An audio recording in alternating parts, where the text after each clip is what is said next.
Namaskar, dear friend. Welcome back to another soul enriching session where we explore the timeless wisdom of Bhagavad Gita.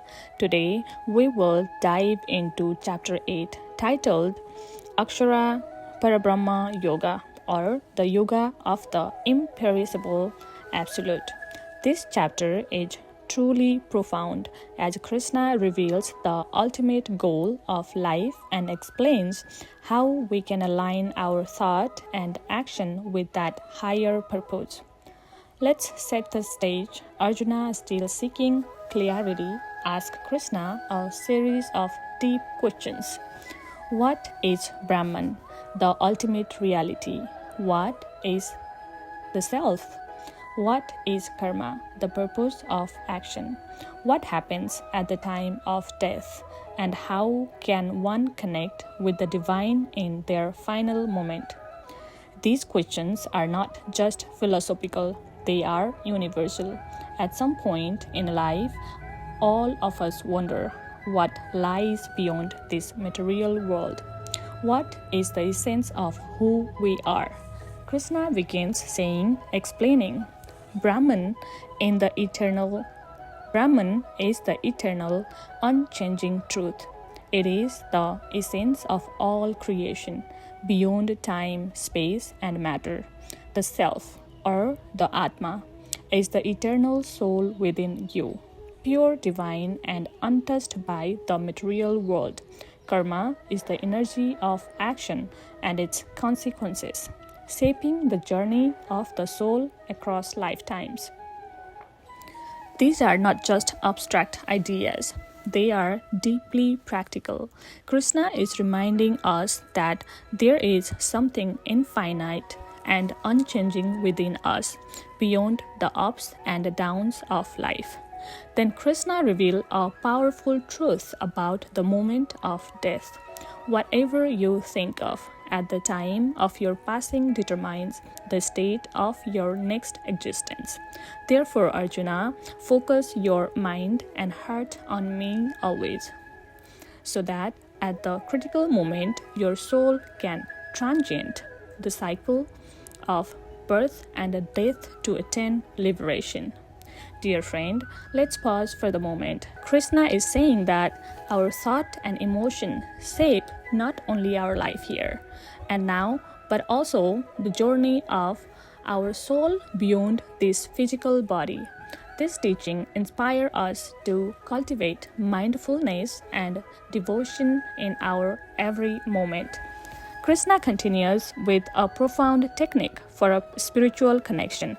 Practice devotion by fixing your mind on me, chanting my name, and remembering my presence.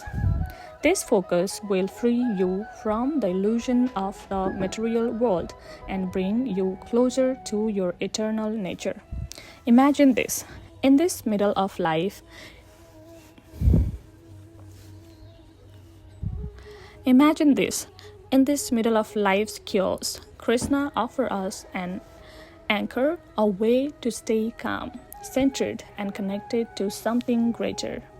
He then explained the vast cosmic cycle of creation and dissolution.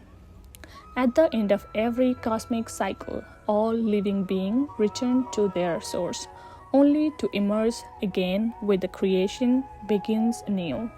But those who realize my eternal nature escape this endless cycle and merge with the infinite. This teaching shifts our perspective. We often worry about the fleeting nature of life, our achievement, possessions, and relationship. But Krishna reminds us that there is a deeper, timeless reality, and aligning with it brings lasting peace. Krishna also reassures us that no effort on the spiritual path is ever wasted. Even if you make only a little progress, it will carry over into your next life. Every step you take toward the divine moves you closer to liberation. Does not this fill you with hope?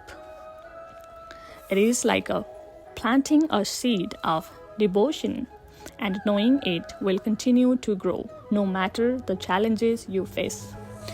Krishna paints a magnificent picture of his presence everywhere. I am the essence that gives water its purity, the radiance of sun and moon, the vibration in the ether, the fragrance in the earth, and the life force that animates all living beings. Wherever your sense take you, know that I am there. This perspective challenges us to see every moment as a sacred. A sip of refreshing water becomes more than just a hydration.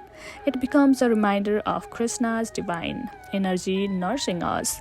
The light of the sun no longer feels distant, but becomes a symbol of his illuminating presence. Even the rustling leaves or the cool breeze remind us of his infinite grace.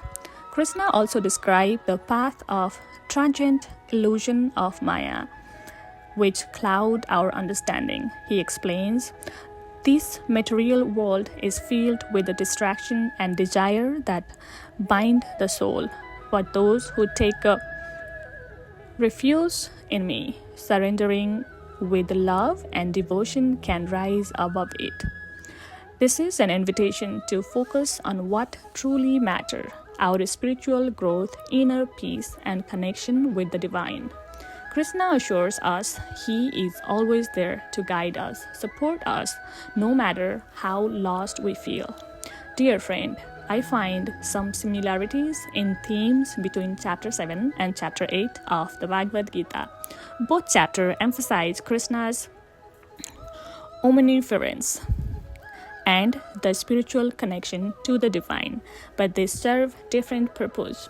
Chapter 7 focuses on understanding Krishna's nature and how his energy manifests in the material and spiritual world. Chapter 8 shifts the focus to the ultimate questions of life, death, and liberation. Let's pause and reflect on some key lessons from chapter 8.